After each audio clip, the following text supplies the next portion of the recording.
How to think like a psychologist. Have you ever wondered what goes on in someone's mind? Did you ever wish you could mind read the person you loved or cared for? Well, this video caters to all those with young budding desires to think like a psychologist.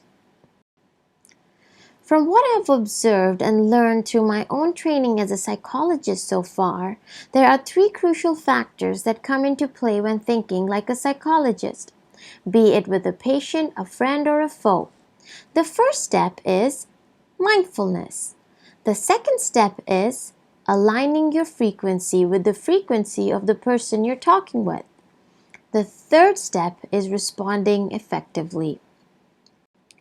It is often said that in a dyadic exchange, which means when two people talk, it is not just two voices, but in fact four or even more, because it is you and your inner voice and the other person and their inner voice. In fact, it could be multiple inner voices in each person, inherited and learned from our environmental experiences. This is where mindfulness comes into play. Step 1. Mindfulness. Mindfulness means being present in the here and now. Why is it important to be mindful, and why is this the first step?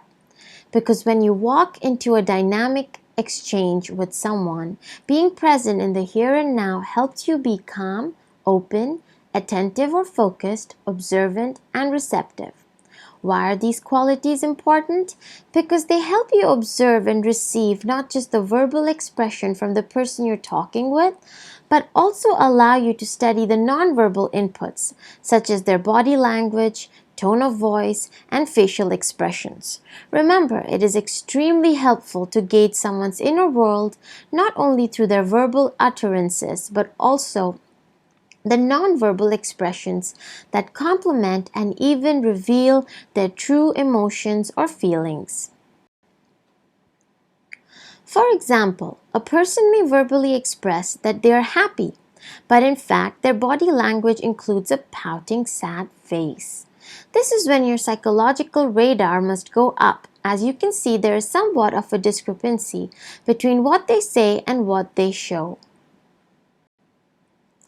Research on therapeutic crisis intervention by Cornell University has found that meaning in spoken communication during times of crisis comes from 55% of facial expression, 38% of tone of voice, and only a sheer 7% from words. So being mindful helps you see 93% of what you cannot through mere expression of words. Come on, people, let's use all our senses, not just our ears. Step 2. Aligning your frequency. What does it mean to align your frequency? It means meeting the person where they are at. Research by prominent psychoanalysts such as Bowlby, Winnicott, and in modern times Beatrice Beebe, to name a few, have shown us that parents act as mirrors for their children, whereby a child learns how to react, behave, and even regulate their emotions for the first time by watching their parents respond to their behaviors. The parents' response serves as a reflection to the babies of how they must orient themselves in the world.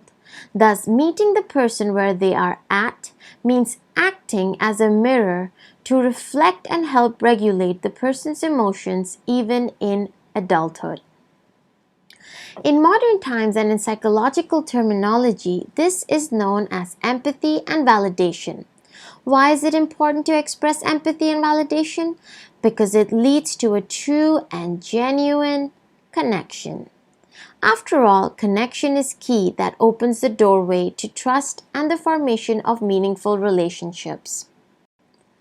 An example of aligning your frequency would look something like this. When a person talks to you and appears happy, well, reflect that joy back to the person. When they appear sad or angry, reflect those matching emotions back to the person. This helps the person feel aligned to you because you are putting yourself at an equal frequency. However, imagine to the contrary. A person appears happy and you reflect back deep-seated sadness. What do you think this would do to the interaction? It will break the flow and definitely leave you with a sense of misalignment and disconnection. Step 3. Responding effectively. Well, now you have achieved being calm and observant with another when you interact, as proposed by step 1, and you have also achieved meeting them where they're at the equal wavelength or frequency, as proposed in step 2. Now you proceed to responding effectively. What do you mean by responding effectively? Well, in a therapeutic setting, responding effectively means active listening, first and foremost, and asking the right questions. Active listening involves listening that shows attention, processing, and accurate reception of what was shared. This can be conveyed back to the sharer through acknowledgement, summary of what they said, or reflecting their emotions verbally. Like, I can see you look really sad.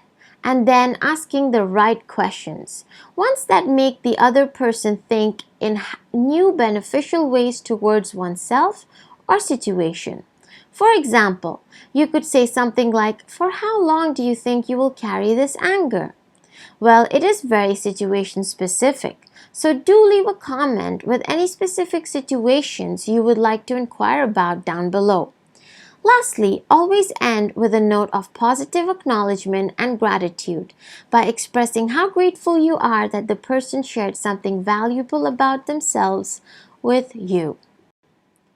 That's all, folks. Hope this video was helpful. If you liked it, do give it a thumbs up. Leave any comments or questions below, and please subscribe to my channel for more invigorating videos.